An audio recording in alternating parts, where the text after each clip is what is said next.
it's me, Manel. So, ngayon is magpa-product review na naman ako. Kung makikita nyo, meron akong 3 box. Dami, no? Bigay lang siya sa akin, guys, ha? Ayan siya. So, ito ang ating ipa-product review. So, pare-pares lang yan. Ito is Nutrilab Nutritional Milkshake Powdered Drink. So, ito is meron siyang milk, yogurt, and then chocolate.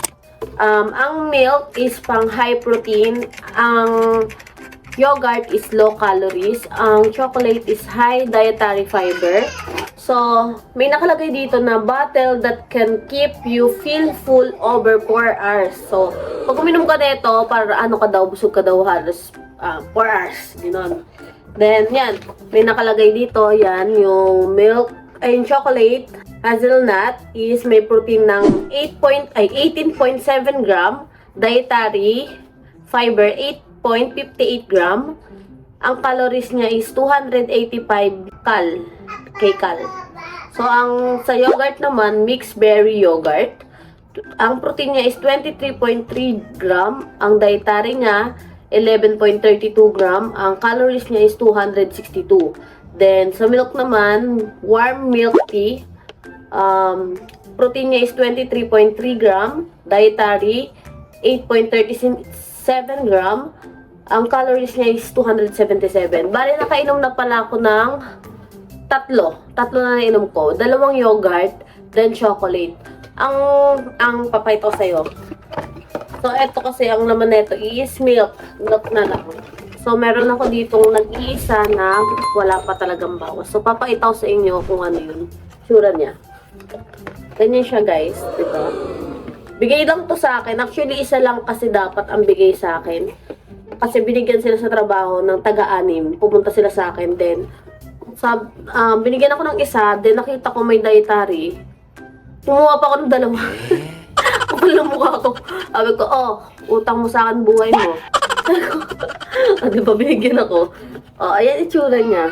So, ito yung chocolate, then yogurt, then ito yung milk.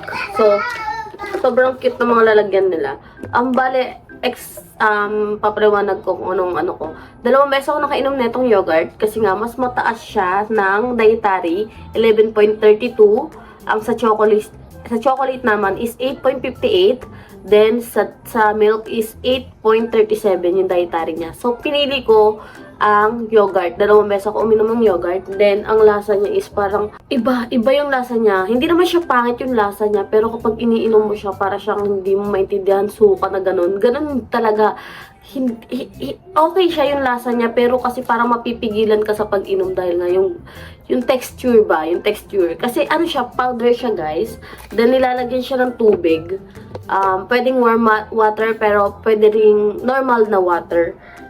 So, ang nilalagay ko is normal na water na lang para at least hindi na matagal sa ano. Kasi pag mainit, hindi ko agad iniinom. So, yun, ayun lang. Normal na water lang nilalagay ko. Tapos, meron siyang parang may mga parang biskwit ba na kasama. Yun, yung mga, hindi pa na biskwit. Siguro yung mga ganto, yung mga ano niya, yung mga prutas na maliliit, pero para siyang biskwit, ganun. Tapos, goods naman yung lasa nito, pero kasi yung texture ba na kapag iniinom mo siya, para siyang, alam niyo yung ng baby, ganon ang ano, kaya parang nandidiri ako, ganon. Then, ang next kong nainom, 2 beses ako nakainom nito, ang next kong nainom is then, antong chocolate. Sobrang sarap niya. As in, para siyang kokwa na chocolate na hindi mo maintindihan. Ang sarap niya, kaya dire-diretso ko siyang nainom. Hindi yung paputol-putol na hindi tulad nito. Kasi nga dahil sa texture, eto masarap to.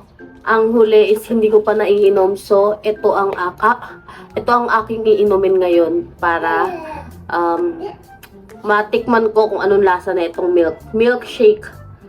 Warm milk tea. Ito ang kanyang basta yan, pangalan. So, tatago ko tong mga to. Wait lang. Dito ako kasi may mga milk pa dito. So, para hindi ko ma-open agad tong isa. Parang 2 araw atag ako nakainom na ito. Kasi wala ko dito. So, yun. Ito yung milk na nag-iisa na lang. So, yan. Ito dito. Ganda niya ng lalagyanan niya, guys. Matibay. Para lagyanan ng mga wifi.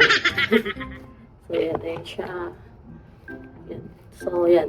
So, lalagyan ko ng tubig to.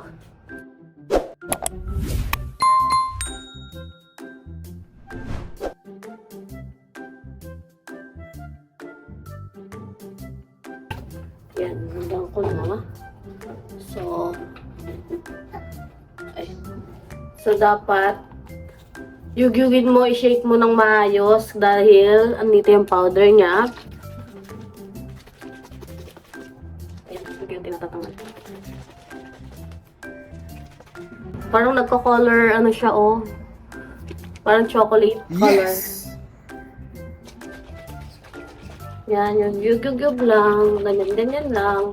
Then, may nakalagay pala dito, guys, na nabasa ko siya nung nakaraan. Ay, eto pala. Ang nakalagay dito, shake it first for the powder to be mixed it well inside. Second, add drinking water to the water level. Number 3, and drink it after shaking it.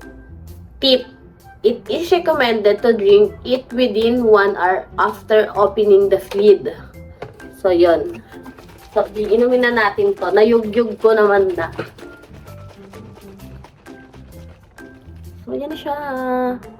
Oh, tikman ko siya. Sana masarap. Kasi, ang amoy niya. Parang hindi amoy milk tea. Ganun. Wait lang. Medyo may sipon kasi ako. Ay, may pagka-milk din. At saka meron siya, guys. So, wait lang. May kita nyo dito. Papayita ko sa inyo yung, ayun o. Kita nyo yun? Yes! Oh, diba? Sabi ko sa inyo, parang may mga biscuit siya. So, yun, nakakatulong din siguro yun. Para siyang, ano ba yun? Basta yung parang pampadayat ng mga biscuit, ganun. May nakalimutan ko. So, inumin ko na to.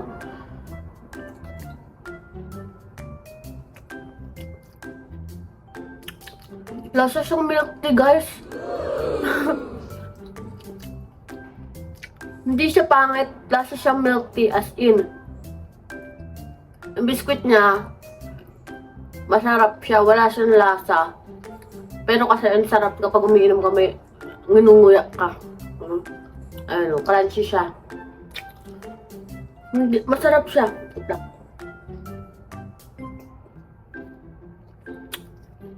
Alam nyo guys, hindi ako ganito uminom sa yogurt. Kasi iba talaga siya. Parang siyang parang siyang suka. Pag yung texture niya ba, yung pag iinumin mo siya, ganun. Pero yung chocolate, tsaka to, goods. Sarap.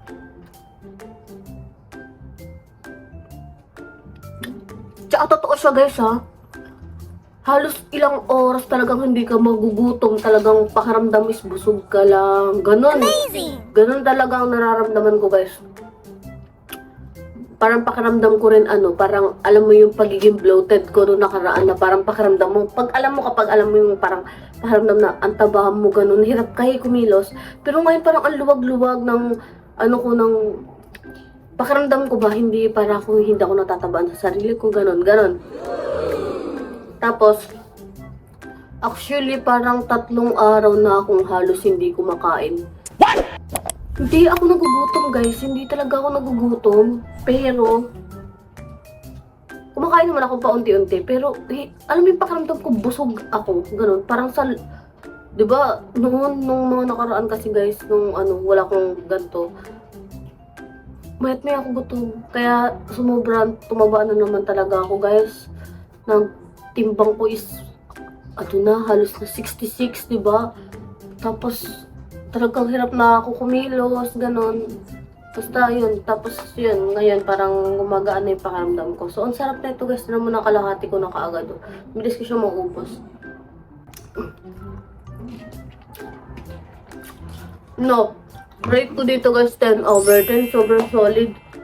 Okay lang, talaga yung yogurt, hindi lang masarap yung texture niya, pero okay, hindi naman siya pangit yung lasa. Yung texture ng banyang hirap inumin, ganun. Pero, minuna ko siya kasi nga mas mataas yung dietary niya para at least mas mabilis yung ng pagpayat ko ba. May iniinom rin naman ako mga pangpapayat. Kaya siguro nakakatulong din. So, meron nito sa TikTok guys, nakita ko siya nasa 500. Yun, nasa 500 siya. Check nyo na lang. Pero kung nakita ko yung buy one take one, 500 eh. Diba mahal din siya? At least nakalibre ako guys, so binigay lang sa akin. Yung pinsan ko. Isa lang dapat pero kasi buti na lang guys, nakita ko talaga na may dietary to, grabe. Kung hindi, sayang. Yun, diba? Buti, 3 binigay sa akin. Ayaw pa nga ayaw pa. Sabi ko, sige, sabi ko gano'n.